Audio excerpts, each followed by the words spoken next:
नमस्कार दोस्तों, स्वागत है आपका प्रयागराज स्टेनो चैनल पर। इलाहाबाद उच्च न्यायालय आशुल्पिक परीक्षा टेस्ट डिक्टेशन संख्या 4 85 शब्द प्रति मिनट की गति से बोला जाएगा। बहुत ही ध्यानपूर्वक लिखिएगा, आउटलाइन अच्छे से बनाइएगा।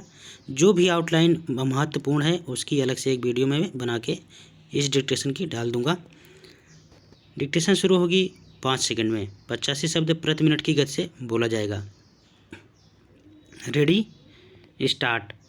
महोदय, मेरी सरकार ने चीन की नई सरकार को विधिता मान्यता दी है और आशा है कि जल्द ही राजनयिक संबंध स्थापित होंगे।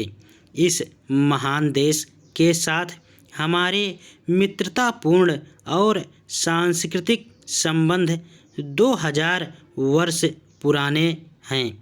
मेरा विश्वास है कि हमारे साथ मैत्री संबंध बने रहेंगे तथा यह एशिया और विश्व की शांति को बनाए रखने में सहायक होंगे।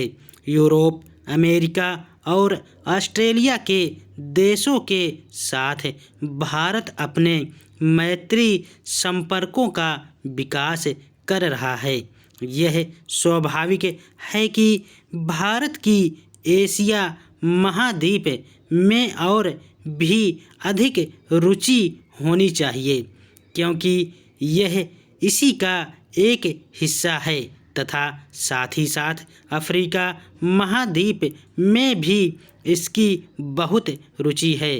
भारत की मुख्य दिलचस्पी अभी भी पराधीन लोगों की स्वतंत्रता में है तथा विभिन्न राष्ट्रों और जनता के पूर्ण विकास के मार्ग की अड़चनों को दूर करने में है।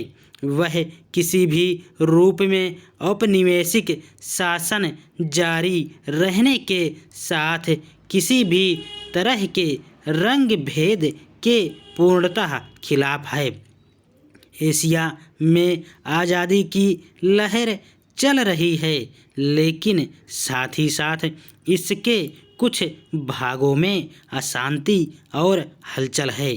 मेरा पूरा विश्वास है कि इस हलचल से शांति और स्वतंत्रता का सृजन होगा तथा एशिया के सभी देशों के बीच सहयोगपूर्ण संबंध स्थापित होंगे।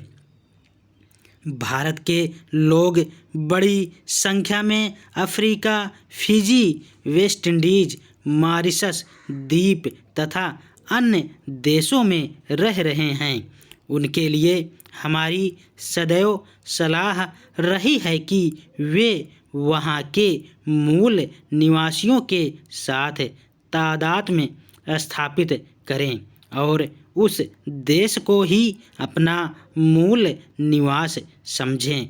मुझे खेदपूर्वक कहना पड़ रहा है कि अपने पड़ोसी देश पाकिस्तान के साथ हमारे संबंध उतने अच्छे नहीं हैं जितने होने चाहिए और हमारे बीच अनेक मामलों पर विवाद है। हमारा इतिहास, हमारी संस्कृति और अपरिवर्तनीय भौगोलिक स्थितियां भारत और पाकिस्तान को एक दूसरे के साथ मैत्री और सहयोगपूर्वक रहने के लिए बाध्य करती हैं, परंतु हाल की घटनाओं से मिले गहरे घाव को भरने में समय लगेगा। हमारी सरकार की नीति मरहम लगाने की प्रक्रिया को हर प्रकार की सहायता देने का प्रयास करना है।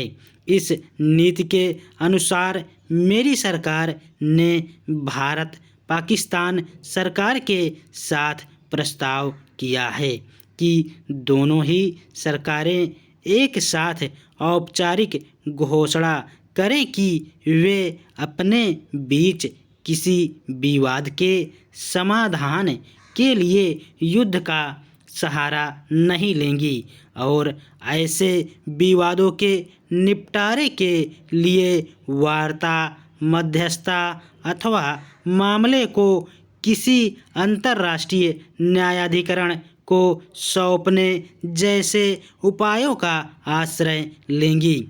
मुझे पूरा विश्वास है कि पाकिस्तान सरकार इस प्रस्ताव को स्वीकार करेगी। महोदय, मेरी सरकार ने चीन की नई सरकार को विधिता मान्यता दी है और आशा है कि जल्द ही राजनयिक संबंध स्थापित होंगे। धन्यवाद।